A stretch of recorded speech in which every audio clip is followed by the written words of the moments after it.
Interview होनो फैदोंमोनलै गाइसमोन इन्टारभिउआबो माबायदि जागोन मिथिलायाखै दसे नेबाय थादोंमोन आंनियाबो माने नाम्बारा माय एसे गेजेरावसो दं इनिखाय दसे नेना थाथ'बाय बाखिखिनिया होना थांबाय गाइस बेसें हासोसि जागा बेसें गोलाव जागा एकदम रावबो गैया हासोसि जागा मानसि गैया गाइसमोन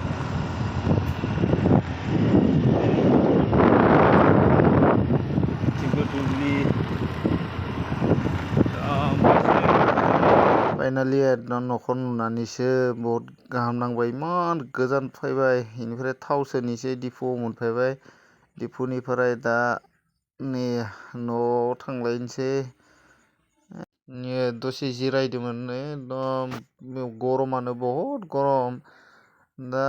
ओंखामबो उखैदो नै गामि मोनफैबाय गामियाव बहुत बिफां लाइफां जों गाहाम मोनखांलायो बेखिनिखौनो लाबोबाय आंनि फिसा मिनि ब्लगखौ गोजोन्थों।